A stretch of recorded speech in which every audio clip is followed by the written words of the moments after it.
Welcome to today's show, Legacy Living, Make Your Life Count. I'm your host, Dr. Gloria Burgess, passionate, inspirational speaker, author, poet, and entrepreneur. Welcome to Legacy Living, Make Your Life Count. I'm delighted that you joined me. I want to give a great big thank you to those of you listening in today. I also want to give a great big shout out to all of you listening all around the world. I'm delighted and so grateful that you tuned in. I sure hope you're enjoying a fabulous day today and that you're having a fantastic week, because you know what? In the grand song of the universe, life is very, very short. It's short and sweet and oh so precious. So I hope you're making a difference in your own life, because when you do, you also make a difference in someone else's life. Now, a lot of folks really want to make their life count for something, but they don't know quite how to do it, and it seems so big to them that they don't even know where to begin. So they ask me, Dr. Gloria, how do you do that? How do you make your life count? Well, it's really very simple, very, very simple. You make your life count day by day, step by step, moment by moment, every single day, 365, 24/7. You make your life count by being there for somebody who needs the sweet fragrance of your presence, by the simple, loving things that you do for someone or say to someone, by being an encourager, by being an uplifter. Maybe it's by making dinner, or maybe buying flowers, or running a warm bath for your wife or husband, just because. By being grateful for who you are, being grateful for family and friends, and counting your blessings. Now, that's just 9 or 10 different ways to make your life count. It doesn't have to be written in headlines across the sky, does it? You can make your life count just by doing the simple things, the small things, the things that will move someone else's heart. That's what Legacy Living, Make Your Life Count is all about. You can learn more about Legacy Living, Make Your Life Count by visiting the Gloria Burgess website. That's Gloria Burgess, Gloria, B as in boy, URGESS.com. Just take a look around the website and, notice a few of the things that are on there, and you'll get a better sense of who I am and what Legacy Living is all about. Now, that's the Gloria Burgess website, Gloria, B as in boy, URGESS.com, or by visiting Facebook at facebook.com/DR for Dr. DR, Gloria Burgess, PhD /. All right. Today's show is in honor of a wonderful poet and author, Lucille Clifton. She's an incredible writer and an amazing human being. Now, as many of you know, during the month of February in the United States, we celebrate Black History Month, or Black Heritage Month, as we sometimes call it. Well, you know me. I like to celebrate the lives of African Americans, the soulful music of Black lives, every single day, not just the 28 days in February. Every single day, 365, 24/7. So who is Lucille Clifton? Well, as I mentioned just a few moments ago, she's an incredible poet, and she's also an amazing human being. I had the privilege and the honor of meeting Ms. Clifton not once but several times. I first met her at the Geraldine R. Dodge Poetry Festival, which is held every other year on the East Coast. I also met her at the Skagit River Poetry Festival, which is also held every other year. Now, these are sister poetry festivals, the Dodge Festival and the Skagit Festival, and these two celebrations are actually held on alternate years. Now, when I first met Miss Lucille, I was struck. I was struck by how ordinary she was. Now, I don't mean ordinary in a negative kind of way, not at all. I actually mean it as a very high compliment. Lucille was ordinary in the way she looked, the way she walked, the way she spoke, the tilt of her head, even the language she used, the words she used to introduce her poems. And the words she used in her poems spoke to me. They spoke to my core. Just as clearly as an elder in my personal village would speak words of wisdom to me, the just right-sized pearls that I could tuck into my pocket and take with me wherever I happened to go. From Lucille's words, I could actually imagine the street she lived on, the house she lived in, the people she lived with, even the food she might have cooked for those people. Her people. Her people were also my people. I could relate to Lucille as if she were one of my own neighbors, one of my own aunties, one of my own sisters even, right? Why? Because she was one of my own. Lucille was the kind of person I love to meet and I love to write about. The kind of person who dares, who dares to be fully and completely who they are, inside and out. So, in her honor, today's focus is dare to be you. Dare to be you. Now, before I dive into today's show, I want to pause for just a moment to welcome you, my listeners. If you're just joining us, I'm your host, Dr. Gloria Burgess. This is Legacy Living, Make Your Life Count. And I'd like to extend a very special welcome to those of you who are joining my show, or if you're joining Talk Network Radio for the very first time. Let me tell you, you are in for a real treat. I'm excited to have you listening in today, and I'm deeply honored that you've allowed me to be part of your day so you can be inspired by the ideas and resources to make your life count.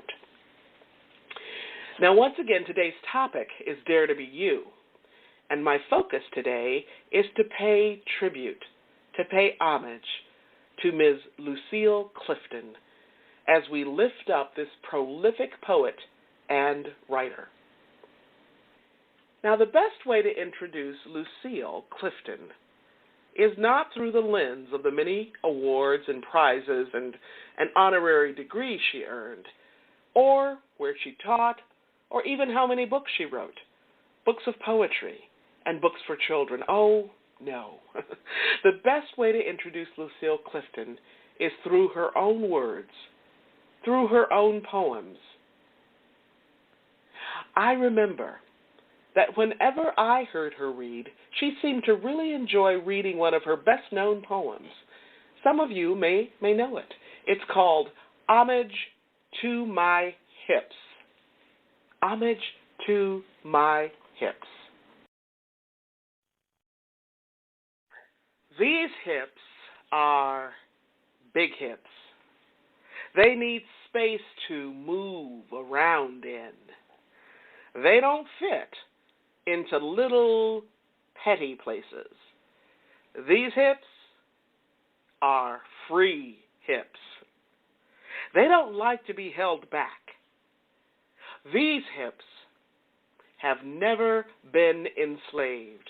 They go where they want to go. They do what they want to do. These hips are mighty hips. These hips are magic hips. I have known them to put a spell on a man and spin him like a top. I just love this poem for so many reasons. I'm going to read it again. Homage to my hips. These hips are big hips. They need space to move around in. They don't fit into little petty places. These hips are free hips. They don't like to be held back. These hips have never been enslaved. They go where they want to go. They do what they want to do. These hips are mighty hips. These hips are magic hips. I have known them to put a spell on a man and spin him like a top.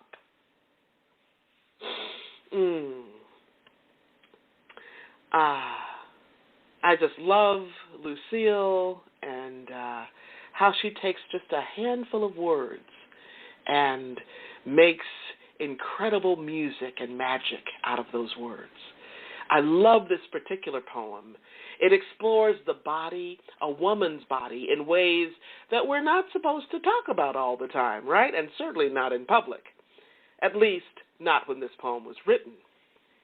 On another layer, this poem also addresses the body, the black body, not as a thing, not as an object, not as something that was owned by another human being.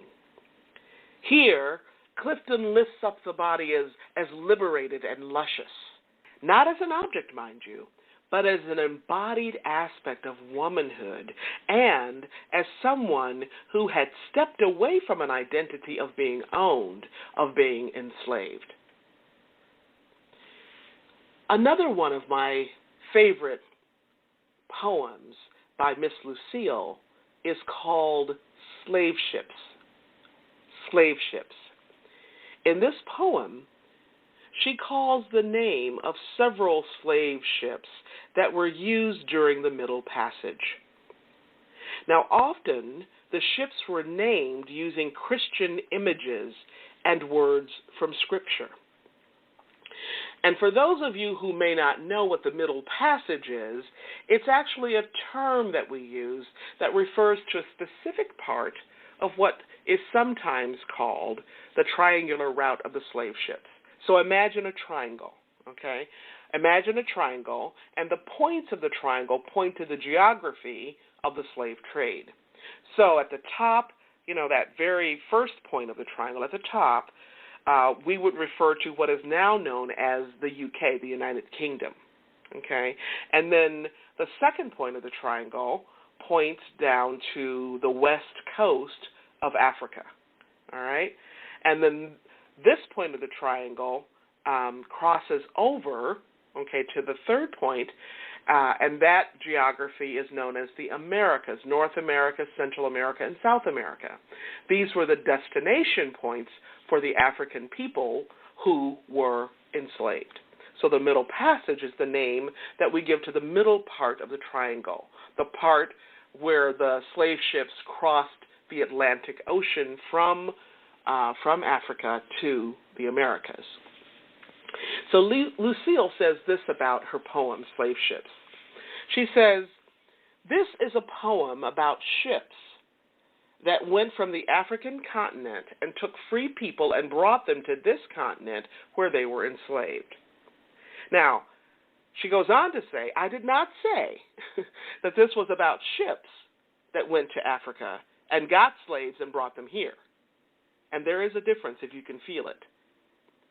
Now, I noticed these names of slave ships, and I wanted to write about it. One of the ships was called Jesus. One was called Angel.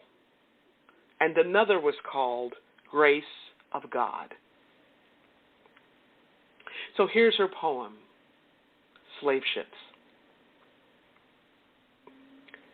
Loaded like spoons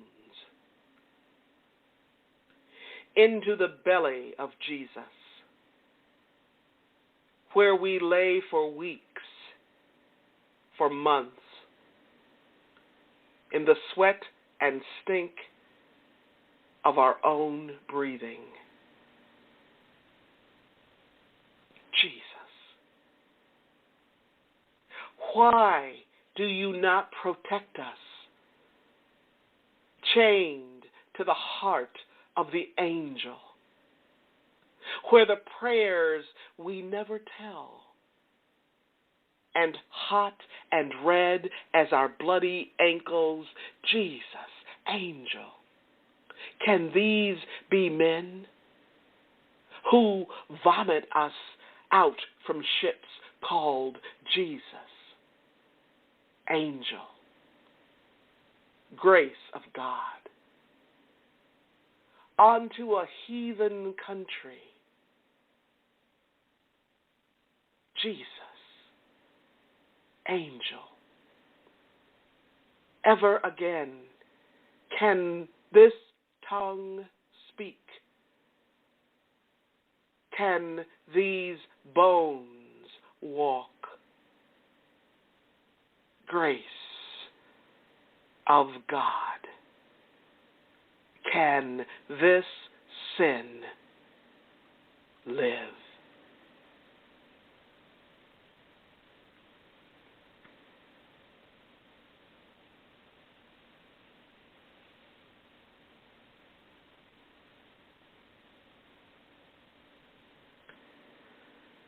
Mercy. What do you say after a poem like that? Again, it's amazing what Lucille can do with just a handful of words, a handful of ordinary words that she transforms into the extraordinary. In his beautiful poem, Asphodel, William Carlos Williams says this: "It is difficult to get the news from poems. It is difficult to get the news from poems, though men die miserably every day for lack of what is found there."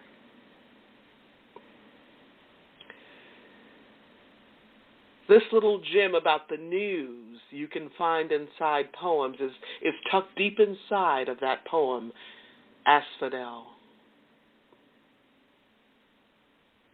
Lucille's poems remind me that inside of every poem is a bit of news.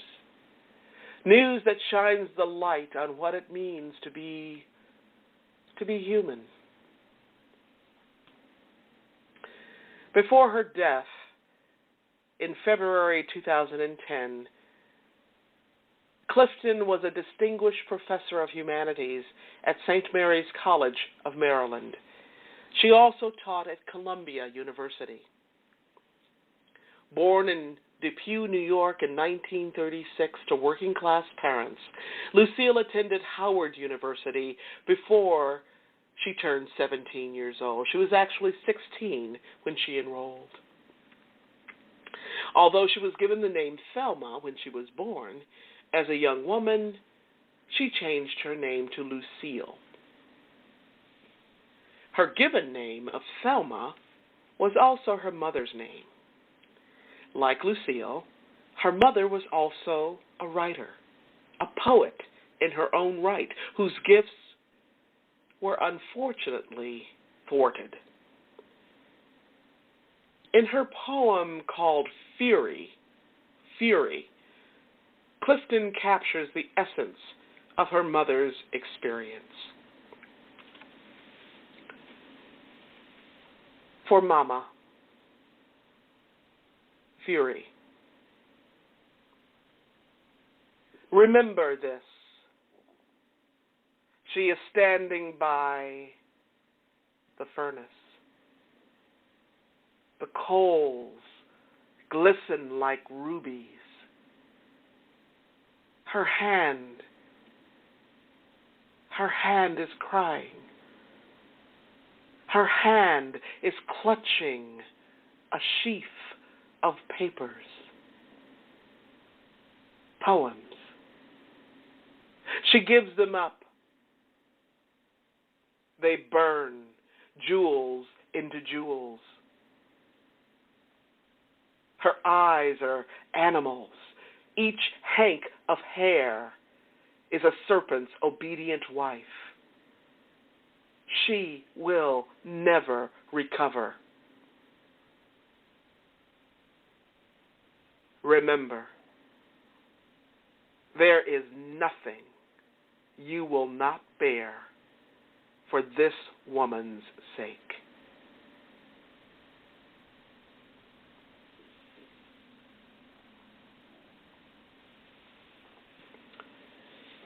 Lucille Clifton's father and her mother had an elementary school education. And her mother was also a poet with a burning desire to write. In Lucille's own words, she says, "Once my mother got a letter from somebody who wanted to put her poems in a book, and my father wouldn't let her do it." Now you frown because, what? You know. Now she's talking here to Bill Moyers, who's interviewing her, okay? She continues, "But let me tell you something. In the 40s and 50s, husbands thought they could do that. Sometimes guys still try that now, okay? It's not going to work for you, you know? And so what my mother did was take her poems and she burned them. She put them in a coal stove. And I was standing on the steps leading down into the cellar when she did that. And this poem, Fury, this is a poem, and I understand. I remembered that I understand what fury and anger were.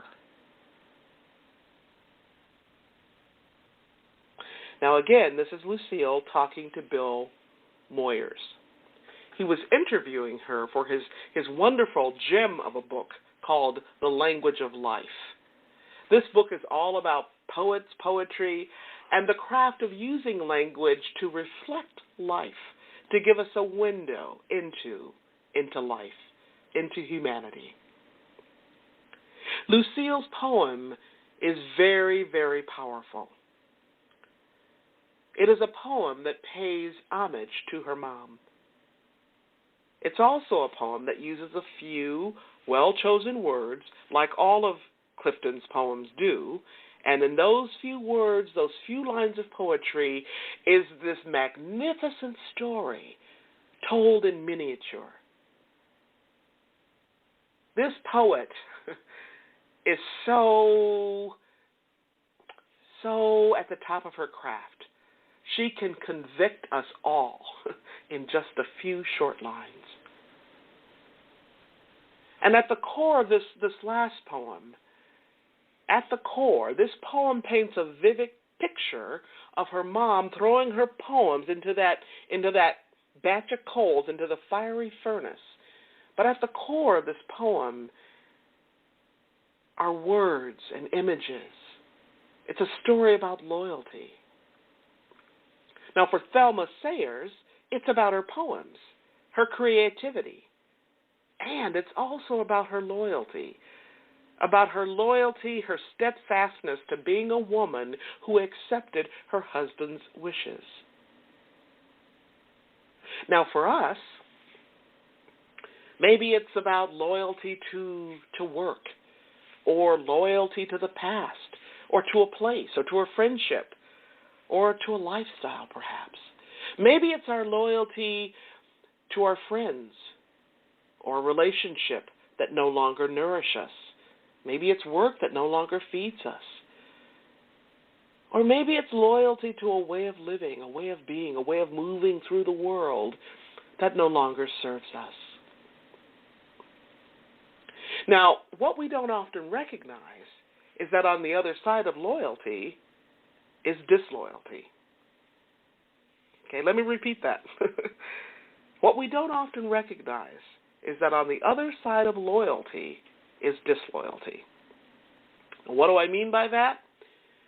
Well, often in order to be loyal to something or someone or how we move through the world, we have to give up something.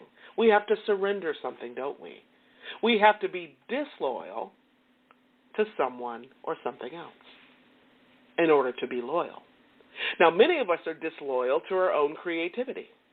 I just spoke with a woman this morning who called me. She said, Gloria, I need some mentoring time. I need some mentoring time. And what the conversation was all about was disloyalty. Being disloyal to our own creativity. And when we are, the consequence is that we're disloyal to our own creative juices, our own creative life. When we're loyal to someone or something else, we often become disloyal to what has heart and meaning for us. Here's the thing. We form habits, well-intentioned habits, that make us obedient to one thing, a way of life, a way of thinking, a way of being, a spouse or a partner, our children sometimes, right? And in so doing, we don't even realize the big price tag that goes along with that choice. So what is the price we pay?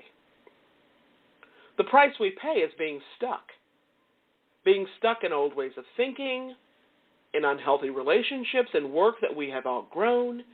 We stay stuck in old, worn-out habits and routines that no longer fit us, that no longer provide oxygen for us. Habits and routines that no longer serve us. Now, that's a different show. I know, right? Now, back to Lucille. One of the many things I just love about Lucille, that I just adore about her, is her uncanny ability to recognize the extraordinary in what others would see as ordinary. She actually sees in a particular way. And she goes the extra mile through her curiosity and then through her writing. That's what artists do. That's what poets do. That's what musicians do. That's what sculptors do. They go the extra mile.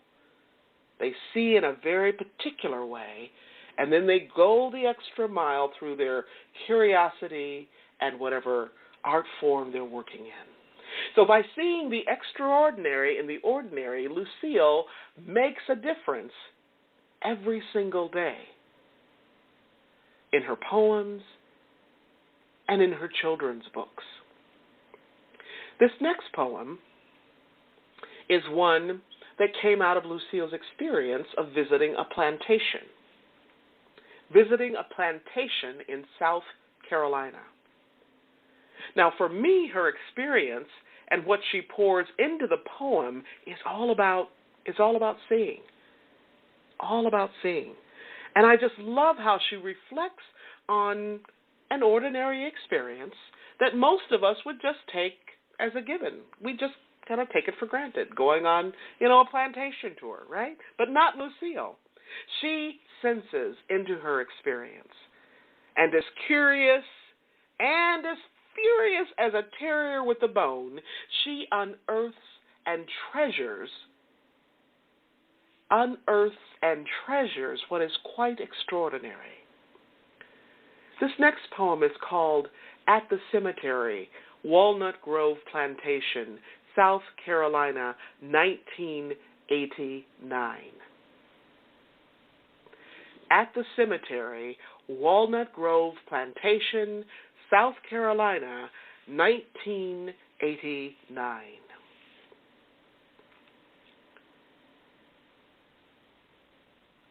Among the rocks at Walnut Grove, your silence drumming in my bones. Tell me your names. Nobody mentioned slaves, and yet the curious tools shine with your fingerprints. Nobody mentioned slaves, but somebody did this work who had no guide, no stone, who molders under rock. Tell me your names. Tell me your bashful names, and I will testify. The inventory lists 10 slaves, but only men were recognized.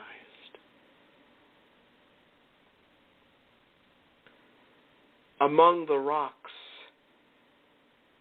at Walnut Grove, some of these honored dead were dark. Some of these dark were slaves. Some of these slaves were women. Some of them did this honored work. Tell me your names, foremothers, brothers. Tell me your dishonored names. Here lies, here lies, here lies, here lies, here.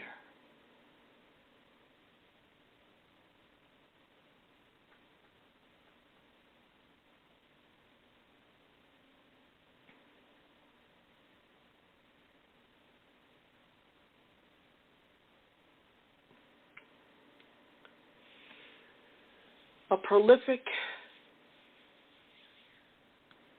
and widely respected poet and writer, Lucille Clifton's work emphasizes endurance and strength and resilience through adversity. Because she focuses on African American experience and life, and because she is so particular in that focus, her work is universal in its appeal and its impact. That's what good poetry does. So particular in its focus that it becomes universal in its appeal and its impact. In fact, as they awarded the prestigious Ruth Lilly Poetry Prize to Clifton about 10 years ago, the judges said, "One always feels the looming humaneness around Lucille Clifton's poems. It is a moral quality that some poets have and some don't."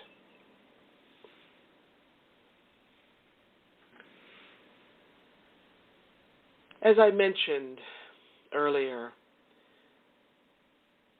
Lucille left this earth about 7 years ago. On February 13th, 2010, Lucille Clifton died. I, for one, could not believe it. I didn't want to believe it. My fellow poet and writer, my sister friend, who, when asked about the craft of poetry, would craftily tell you stories instead. My sister friend passed on. After a long struggle with cancer, she crossed over to the other side. About 2 weeks later, Bill Moyers wrote a fitting tribute to her life and her work. Here's what Moyers wrote. He says, "The long arc of morality, that bends towards justice leads not only through the courthouse and the state house, but out on the streets and in the pages of poetry and prose. Luckily for the rest of us, there are writers who in words both beautiful and bold can express rage at injustice. But they don't stop there. They help us experience sorrow and joy through an intimate knowledge of tempestuous human nature. We lost one of those gifted people the other day. One of our most popular poets, my friend, Lucille Clifton.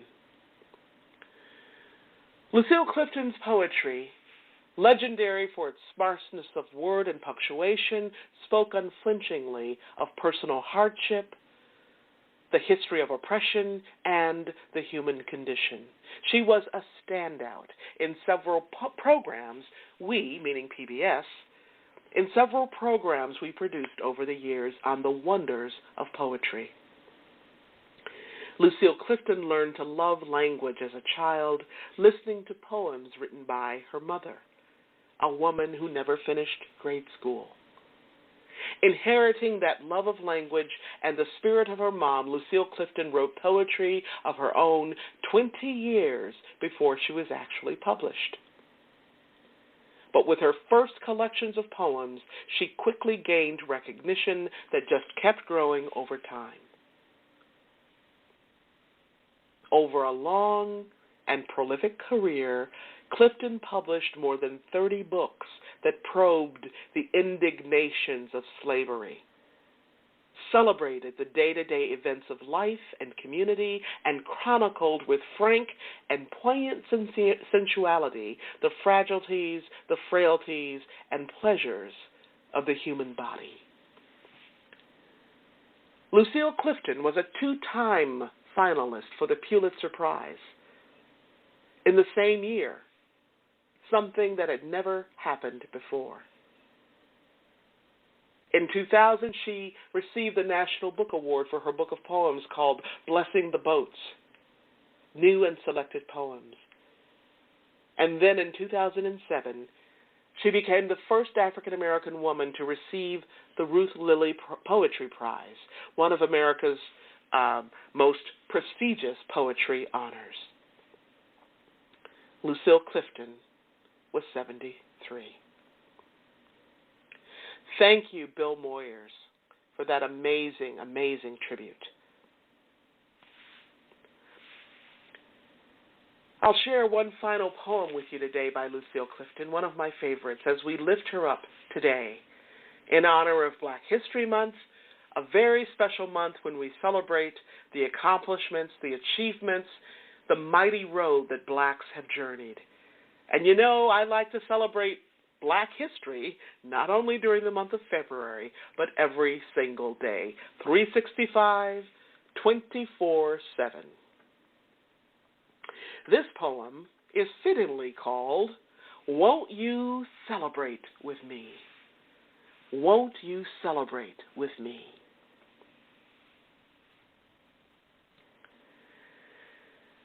Won't you celebrate with me what I have shaped into a kind of life? I had no model. Born in Babylon, both non-white and woman, what did I see to be except myself? I made it up, here on this bridge between starshine and clay. My one hand holding tight my other hand. Come, celebrate with me that every day something has tried to kill me and has failed.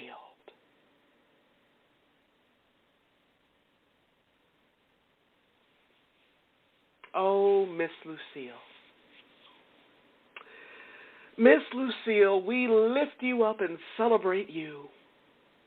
We celebrate you each and every single day. Thank you for teaching us how to dare to be you.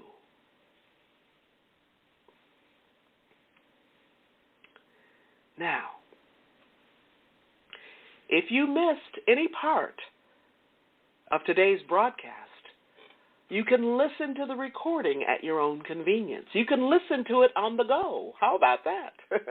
Check us out at www.talknetworkradio.com/legacy living. That's www.talknetworkradio.com /Legacy Living, LEGACYLIVING, all smushed together in one word. Before I close today, I want to thank each of you for tuning in to today's show, for allowing me to share a bit of my journey with what legacy living is all about. Not just living and learning, but living and learning and serving so that you make a difference in your own life and in the lives of others. It's all about being on purpose every single day, 365, 24/7. Legacy living is one of the many ways to make your life count. I'm your host, Dr. Gloria Burgess, and this has been Legacy Living, Make Your Life Count. Please join me again next week, right here on Talk Network Radio, for another show of Legacy Living, Make Your Life Count. Don't just count the days in your life. Make the days in your life count. That's what legacy living is all about. Have a fantastic day, and remember, make the days of your life count. God bless.